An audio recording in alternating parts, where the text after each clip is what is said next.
Привет, друзья! Хочу вам показать вот такое недавнее приобретение.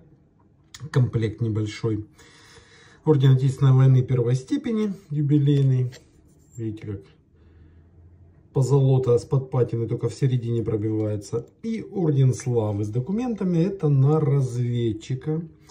Комплект этот находится в продаже. Также вот купил недавно вот такую красную звезду на пограничника. Но, к сожалению, орденской книжки нет, есть только копия ее. Друзья, я обещал ролик по мужеству, значит он будет. Еще один человек узнал, что я хочу его снимать, и даст мне еще один орден, подтвержденное награждение с документами. Так что этот орден мы с вами разберем по косточкам. Подпишитесь на мой канал, ставьте лайки, присылайте мне фото, видео для оценки. На постоянной основе покупаю награды Советского Союза.